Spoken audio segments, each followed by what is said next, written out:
I love her. Yeah, this is nice. Tap lands are not really what you want to see on the first turns in your aggressive strategies.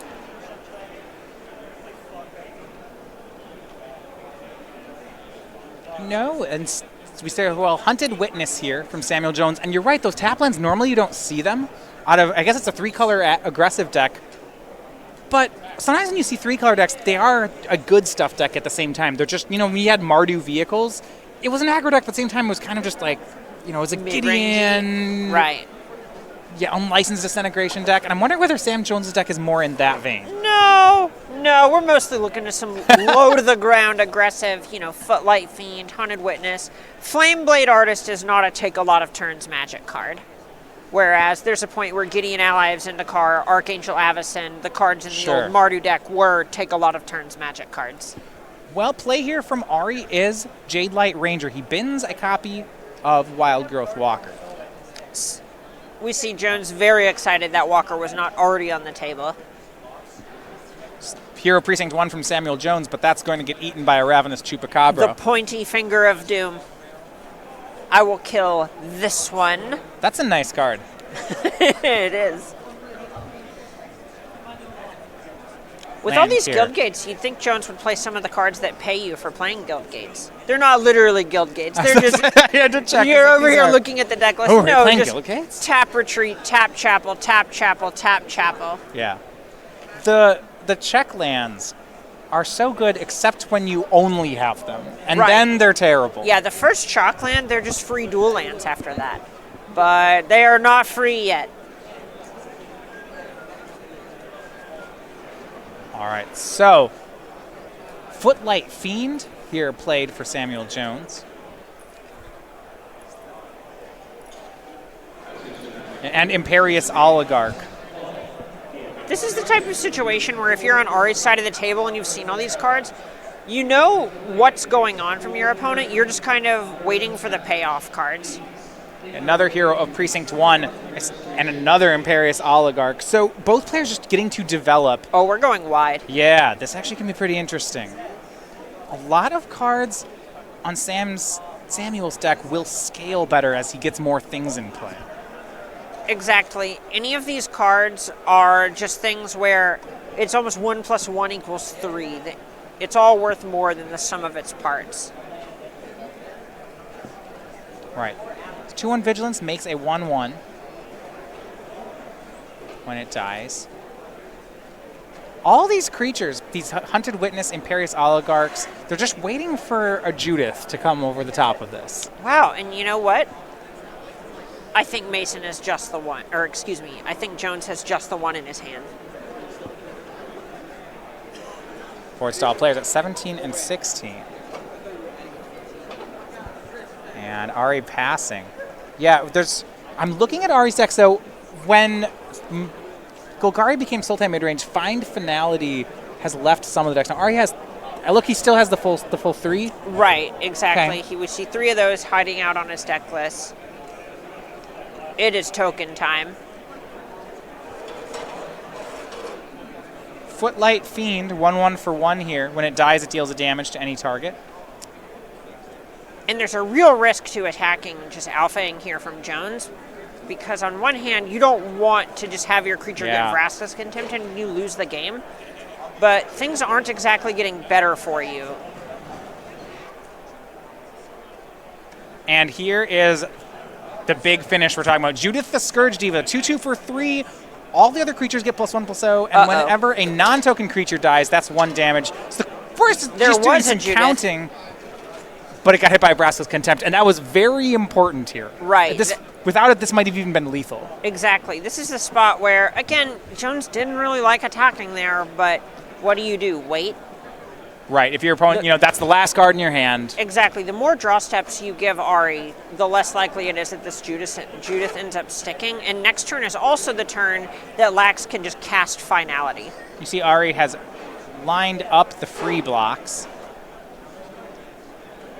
One of these isn't necessarily free, as Footlight Fiend can finish something off. And that's what I'll do. Merfolk Branchwalker will take a 2nd point from Footlight Fiend. Afterlife puts a token into play. We have these 2/1s. They connected, so Ari will take 4 and go to 14. This is a spot where it may look like Ari's very behind here, but it's very easy for a deck with something like Wild Growth Walker to just gain a bunch of life back. So until Ari's in a very dangerous spot, it's okay for him to just take these chip shots. And now Ari has something to build for. His draw here was a copy of Find Finality. Ooh, that is going to clean things up very nicely. He only has 5 lands, and he's stuck on 5 lands for the time being. So this is a really nice spot for players, especially mid-range players, where your spells are good because they're gas. Because you're playing mid-range, right? Exactly. All your spells are good. And your lands are good because they turn on some of the spells in your hands. So most of his draws here are very live. Swing by Samuel Jones. Ari can trade his Chupacabra. I like this. This is really smart. So you might wonder, he's trading the Chupacabra with the 2/1, and he's actually putting the 4/3 in front of the 1/1, which on first glance you think, that doesn't make any sense. Why would you make that block? If you switch the blockers, then you just don't lose the Chupacabra. So it's a really neat play by Ari. What he's doing is he's hedging his bets. So if he draws the land, he's going to cast Find Finality, target the Jadelight Ranger, and the Chupacabra's already dead. So it's already functionally dead. And he's saying, well, if it's not dead, this gives him the option to find back Chupacabra and play a different game. Exactly. There's a point where if one of your creatures is going to die, you'd rather it be the one with the more powerful ability that you can reuse again for more value. Well, it's interesting, right? Because he actually could have blocked him where neither of his creatures died. Correct.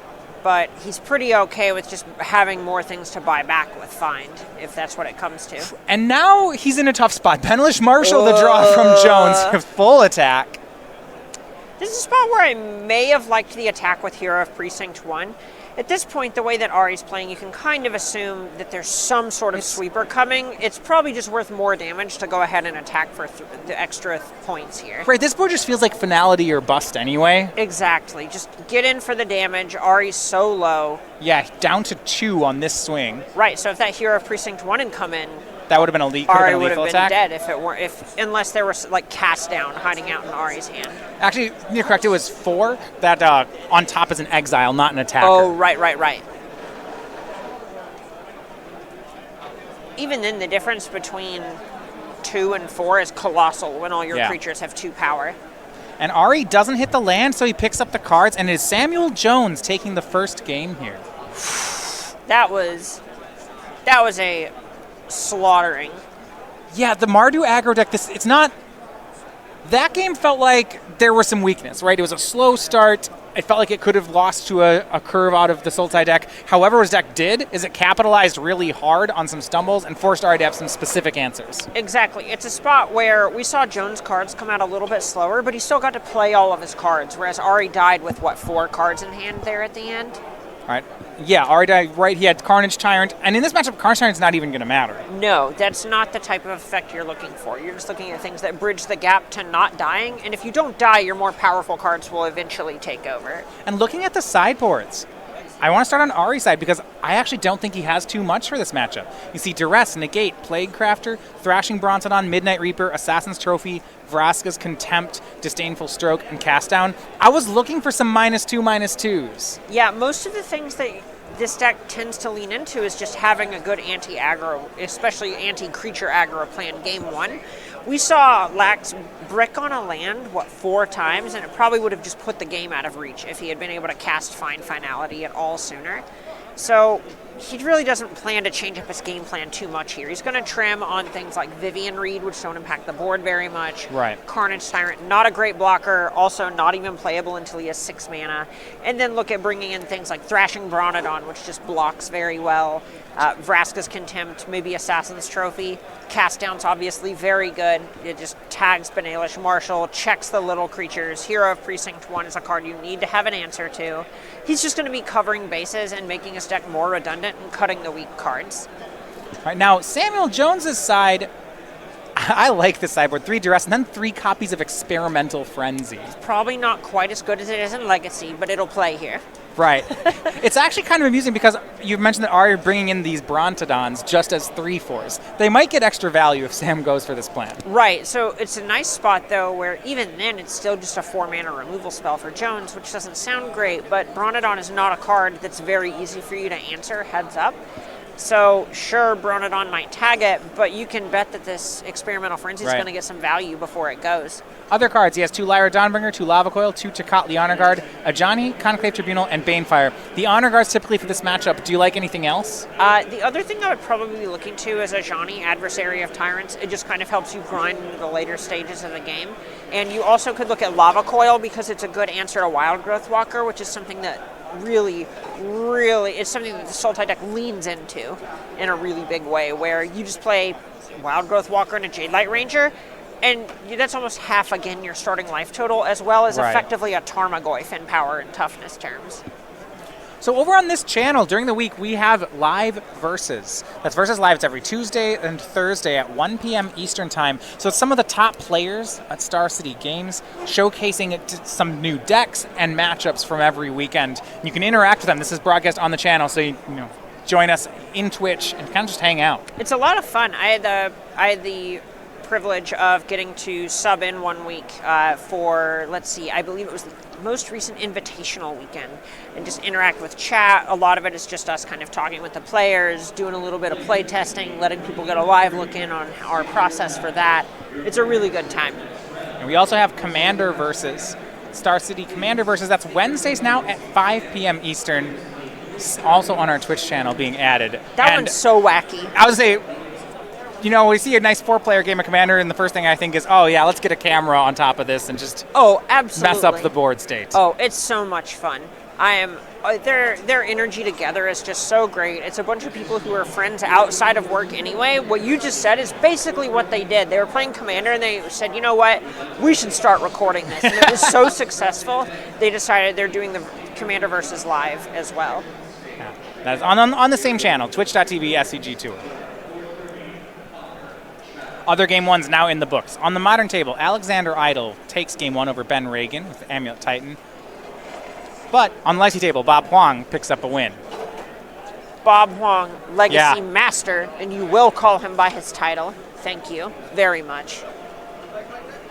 Last time we had him at a Team Constructed Open, sneaking showing his way all the way through the tournament. Innovating in that tournament as well. That was the first tournament that we saw Arcane Artisan in the sideboard of Sneak and Show. Remember after tournament said, so when do you board it in? And he said, yes. Oh yeah, it's just they board out their creature removal and then you play the other sneak attack that's also a Merfolk Looter, because that's reasonable. Game number 2, Ari on the play, starts with Llanowar Elves. That is a classy Llanowar Elves.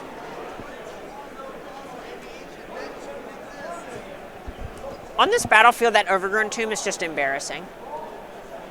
Bashing Brontodon for Lax. Oh, it's because not the original art? Exactly. Feels very bad to end up having a Flameblade Artist on turn 2 and not being able to attack with it. And a Brontodon and hits, and a second Brontodon jumps in. Ari does miss a land drop that turn, however. I guess he'll have to settle for having 7 power and 9 toughness in play on the third turn in his fair, normal, mid-range deck.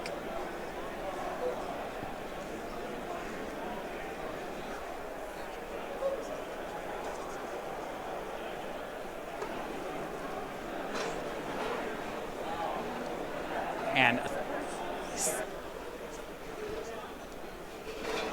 second Flameblade Artist here from Samuel Jones. Back over to Ari we go. As he hits in for the turn. Ari stuck on mana.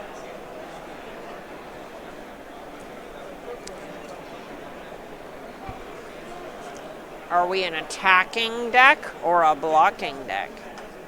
Sometimes if you don't think the game is going to go much longer, all you really can do is attack and try to put it out of reach. The 2 Fireblade Artists here for Samuel Jones. And that 2/2 haste. Beginning of your upkeep, you may sacrifice a creature. When you do, it deals 2 damage to an opponent or a planeswalker. Oh. Is this a game of limited? Oh, wow. Hold on. Combat trick blown out by removal spell. Yeah. Good, clean Magic. A block and an attempt. Yeah, attempt for a combat trick, and Ari shoots down with cast down. A big swing here. That was nice. That was nice. Yeah, it was the integrity intervention, the integrity half that Samuel Jones was going for here to pump the creature. Right, that was one we saw a bunch of at the beginning of last format when in all of the Boros aggressive shells, but it kind of fell out of favor when these black-green removal-heavy decks started to show up. Jade Light Ranger for Ari, still looking for land number 3. Puts Find Finality in the graveyard. Land Werewolves on top. That would be a turn down the road, but he puts that in the graveyard as well. Yeah, because realistically, it's just a land in 2 turns, and that's not quite good enough. And a swing at the Brontodons puts Sam Jones down to 5. Maybe Ari doesn't need anything more than these 3/4s. You just attack. That's big bodies. You know, we make fun of a 3-mana 3/4 no text, but that's real power and toughness. Yeah, Chupacabra picked up here for Ari. So he'll shoot down the Benelish Marshal. Swings in for 10. That's going to force 2 blocks here from Jones, both of which are chump blocks. Yep, and I love attacking with the Llanowar Elves here, as it's likely just getting shot down by the Footlight Fiend anyway. Right. And he passes. Close game. Anything could happen. Yeah, Samuel Jones down to 1, picks up the cards. We head to game 3. And not. So you thought no one functioned game 1. That was a non-functional game 2. Right, so you're looking at Samuel Jones' deck, and so what's proven right now is in that first game, if you let it develop for long enough, it does some very impressive things. I'm a bit concerned with its ability to do much, to really curve out before turn 5. Right, so that's the problem that you'll see with these synergy decks, is there are some of their parts, but they need parts to make a sum out of. So that's to say you need several cards out on the table in order for your cards to be worth very much. You know, we look at Footlight Fiend, that's a pretty embarrassing Magic card on its own. But when you play with some of the other tools in the deck, it plays well with Fireblade Artist, Hero of Precinct 1. It plays wonderfully with Judith. There are all kinds of cards it's great with, but it's not good on its own. So games like that, where Jones doesn't get to build up a huge battlefield, it's pretty easy for the green-black deck to just kind of capitalize. Yeah, you look at the cards it curves out with. So Footlight Fiend, Hunted Witness, Imperious Oligarch, these are commons. Fireblade Artist, an uncommon here. They're going to be very efficient cards, but power level, they'll be lower. Exactly. So they're all things that they're cheap because Jones knows his role is just put all of your cards onto the battlefield. If you can get all of your cards onto the battlefield, it'll be very easy for you to end up swinging games in your favor.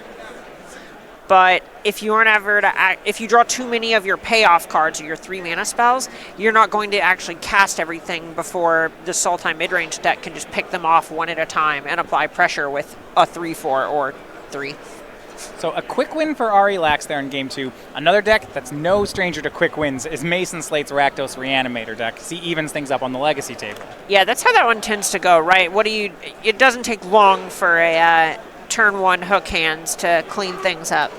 Yeah, turn 1, Chancellor of the Annex. That's nice. That's reasonable. You thought 1 days was rough. Just days everything. I want to start a petition to start calling that effect dazing things instead of force spiking things. Let's be honest, no one plays force spike anymore. That's mana tithing things, right? It's a white card. I can agree with mana tithing things. That's fine. I like dazing it. I'm in. What's your favorite artwork on Daze? There are 3 of them. I actually like the common one you see with the original one with the guy looking up. The starry-eyed ones? Yeah. Yeah, I like that one a lot. Big fan of the Invocation one, but I think that the Eternal Masters copy, Eternal Masters copy just looks way too powerful for someone to just be dazed. If someone is countering a spell unless I pay 1, why am I smoking? That's just over dramatic. Yeah, it'd be right. It's like it gut shot. These tiny effects, like a Hornet Sting is a 1 green counter burn spell, right? So it's got to be something small. Right? Exactly. Yeah, I'm not casting anything big. Exactly. That's kind of what I'm thinking. And that's another thing about even the invocation one just seems kind of over dramatic, but I'd be kind of dazed if I just saw a bunch of energy birds. Yeah. I'd be distracted for a second, and that feels like something that Daze would do.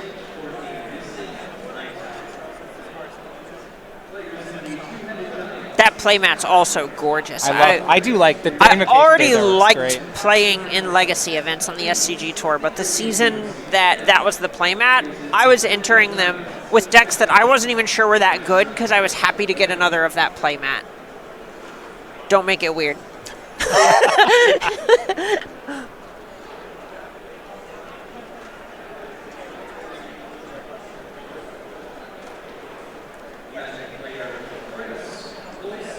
All right, consulting with Ben Ragan on his hand here. Jones has kept, and we are underway for the third game. Interesting, in the first two games, it's been Ari who's gotten out onto the board first. Right, and Jones not having a one-drop here is not a good sign. That's a good sign. Yeah, fortunately, what he does have is one of his sideboard cards. So Takali Honor Guard, pretty well known for being good against these Golgari decks. Right, that card is just such a beating, as there are so many Explore triggers you're trying to capitalize on. It turns off Ravenous Chupacabra. Yeah. Now, Ari does hit it with Cast Down, so gets to untap against a Judith. Takali Honor Guard's the type of card that is so much better pre-board because the Golgari, or the Sultai deck rather, is leaning into these engines in such a way that they expect Ravenous Chupacabra and Hostage Taker to be able to clean up any creatures on the battlefield. Right. But Takali Honor Guard shutting those down is not something that comes up as frequently post-board or post-sideboard games because you're going to see the Sultai deck boarding in more cast downs, more Assassin's Trophies against your creature-heavy deck. Judith will swing in. Ari takes 2. And Hunted Witness. Follow up, and another Hunted Witness. Searching for information. I like this from Ari. End step.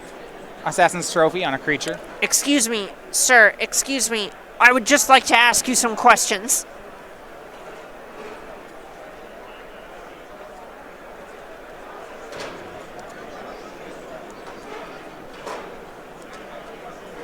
Back over to Ari we go.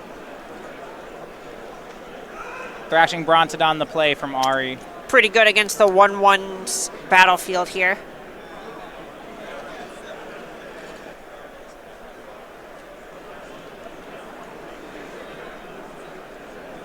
And Lava Coil here from Sam. That one out of the sideboard. That's just a nice one, that's, especially after that last game, having mana-efficient ways to clean Yeah. up the big blockers that Ari is able to put in the way. And a third Hunted Witness for Samuel Jones.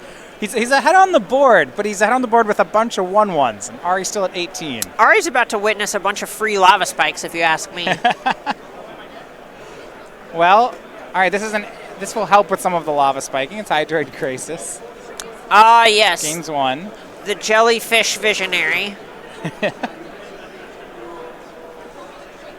We're kind of running into that I'm playing commons and you're playing mythics situation. Yeah, that always tends to be what happens if you end up in the spot where both players are just playing spells off the top from 6 lands. Merfolk Branchwalker from Ari. The Crisis got hit by a Mortify. So this is actually quite good for Jones, where that's just not a very powerful card. Right. It's much better than the Carnage Tyrant and the like that you'd be afraid of, that Lax is likely boarded out, but his cards are so just a little bit more powerful. Yeah, he's gotten Ari down to 13, but needs to find a card that can close from here. Ari that turn with 3/2 blocker looks good, and he leaves a Jade Light Ranger on top of the deck for the next turn. And 2 more damage pushed through, Ari to 11. It's an attack that feels fairly free. Yeah. At this point, your creatures aren't very strong on their face anyway, so converting it to a different style of 1/1 for 2 damage is pretty free, and the more blockers Ari makes, the worse these bodies get. Exactly. Jade Light Ranger draws 2 cards for Ari. Not a bad turn there. Though it's a 2/1, which means it will actually trade with this Hunted Witness. And it looks like Samuel might have picked up Judith. I that it? believe it's a Oh, it's a Firebladed. Firebladed artist. Okay. Well, that's actually pretty good, too. That'll force a removal spell. That is 10 points of damage just off of the other creatures in play, eventually. Right. So here's Fireblade Artist. Beginning of Sam's upkeep, he may sacrifice a creature to deal 2. Not something that Ari can let stick around very long. And now Jones has to decide if he wants to attack. He can push 1 damage through to get Ari to 10 and force a trade. The biggest issue with that line is it also just loses this 1/1 token. Right. And just kind of reduces the number of things that he could be attacking with. Lava Coil shoots down the Branch Walker, and then Samuel will This is a fairly attractive attack. Even if Ari trades with the token here, there's still a whole lot on Jones's side of the board that can apply pressure. It looks like he will trade and go down to 9. And some extra pressure on Samuel Jones. Bob Huang, 2-1, is your winner here on the Legacy board. So Samuel needs to take this one. These Haunted Witnesses have a lot of work to do. Cast down, taking care of the Fireblade Artist, so it's just 2 Hunted Witness. Blech. Yeah. And Branch Walker explores and shows Find Finality on top of the deck. Find is pretty nice on this Find situation. is more powerful than every card Samuel Jones has right now. It's like more powerful than every card he's registered. Well, no, I'm just saying combined. Yes. Like you can, okay. Well, here's Judith. So All maybe, right. all right. We have a game. Challenge accepted. We have a game here. This is much closer than it looks. 2-1 swing in, but before damage, Ari does have Assassin's Trophy. So Judith goes to the graveyard. Samuel can put another land onto the battlefield, but he will connect for 1, sending Ari to 8.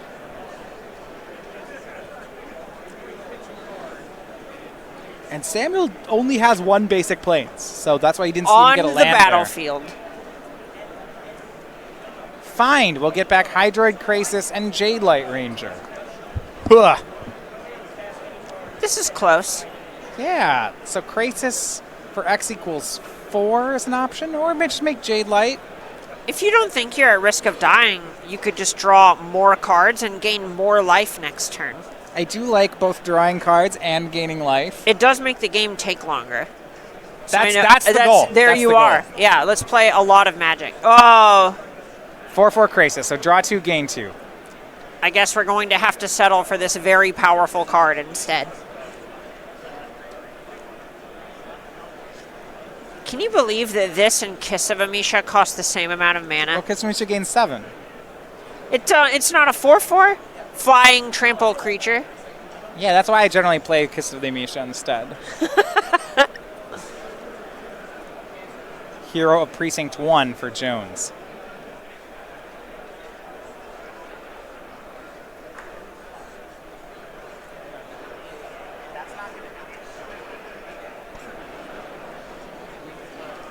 Add Wild Growth Walker.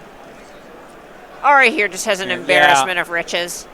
Yeah, when you draw a lot of cards, that tends to start happening. Vraska's Contempt on top. Ari's hand 2 lands. The things this Wild Growth Walker also represents is just the game getting out of reach of Jones. There's a point where maybe you get a couple of good back-to-back top decks and you're able to apply a little bit of damage and steal a game, similar to what Jones did game 1 with that Ben Eilish Marshall. But this Wild Growth Walker is just going to put Lax up to an unmanageable life total.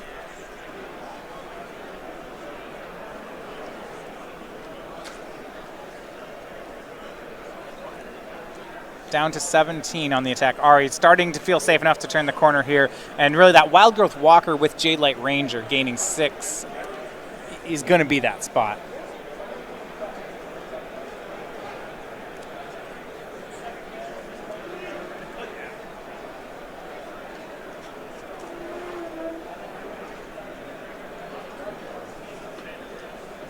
Yeah, Ari now at a very comfortable 16. Yeah, we're at the point where we even have this Vraska's Contempt coming up to just mop up any type of payoff card that Jones might draw. I like that you can see it coming, too, on Samuel's side. Just when you're grinding someone out of the game with Sultai, you show them the next card you're about to do. It's about the demoralization. Yeah. You know, this is the next thing I'm about to cast. Exactly. There's a point where you're giving up some equity by just showing your opponent your hand, so you're not going to do that in a tournament. Right. But in this case, the rules make you show your opponent how dead they are.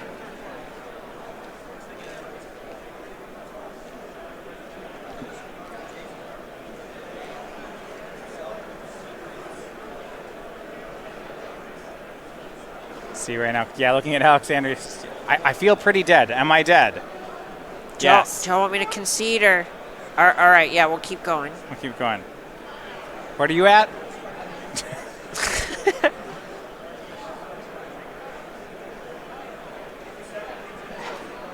He doesn't have, Heroic Reinforcements is probably his most explosive card to draw to. And I think until that Wild Growth Walker, we were at a point where that could still play.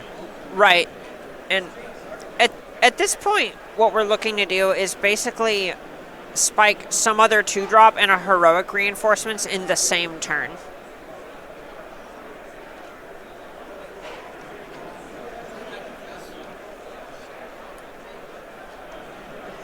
So we see Idle picking up a tap land here.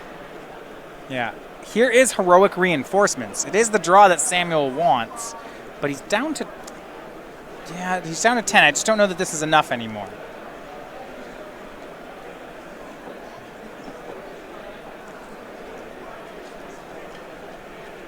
So many humans. Right. The nice thing here is these lifelink creatures, or the lifelink humans, do also gain life. Right. So there's could gain 4. You see there's some tokens being made by the hero Precinct 1 as well. This is by no means going to be an attack for lethal. Yeah. Even with no blockers at all, this is only an attack for 13. What we really needed to see here was just some other type of Anthem effect. We know that Jones has another land in his hand, so maybe if he had had another Judith to pair with this. If he had Pride of Conquerors as his last card, something like that. Exactly. Just payoff cards are sort of the name of the game at this point. Yeah.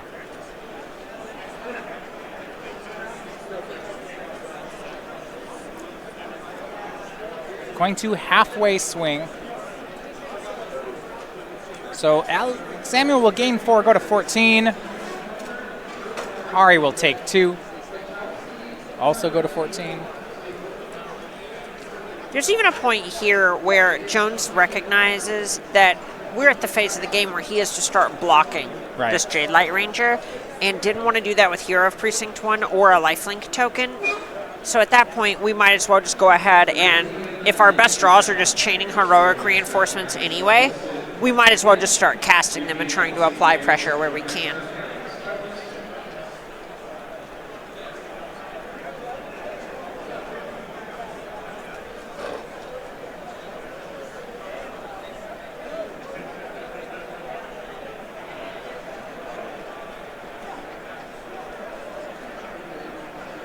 Brass's Contempt takes care of a blocker. Ari back up to 14. And here's a full attack. Recognizing that he basically just can't die on the way back.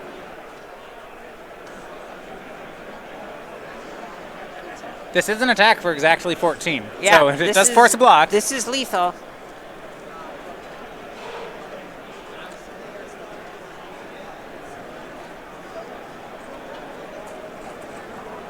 And Jones thinking here, if there's one draw he can play to next turn, then I guess exactly one block keeps him alive.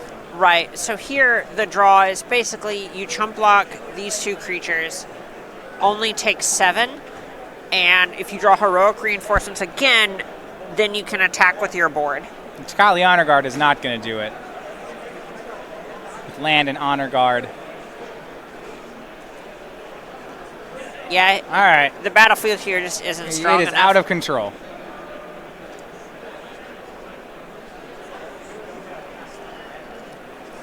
And it's looking like it's going to be a moving to 5-1 for the team of Huang, Ragan, and Lax.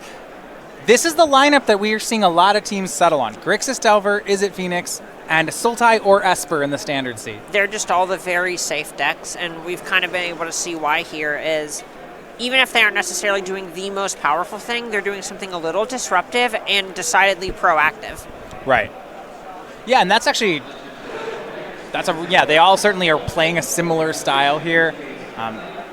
We're seeing Grixis being very safe here. It's a more aggressive take on Standard. And then Is It Phoenix doing well in Modern is on top of that. Exactly. They're all doing very similar things, even if they're arriving there by different means. And as you move into the 5-1 bracket, so on Ari's side, we're seeing a lot of teams in this lineup at that point in the tournament. How do you feel about their team moving forward? So you're going to get some mirrors. Sultai midrange in a bracket where your opponents are basically other Sultai decks and Esper decks. Not good. Right, that's kind of my thought here, right? You have coin flips, and then you have high rolling d6s and hoping you land exactly a 6. Yeah, the nice part about Sultai is that it's very good against these aggro decks, right? Right. Azorius aggro, mono red has got a lot more game there. And this win is confirmed for the team of Lax, Huang, and Ragan. They will move to 5-1. Yeah, we see Jones kind of playing it out for the sake of it. You got to play to every out, especially in team events where your friends are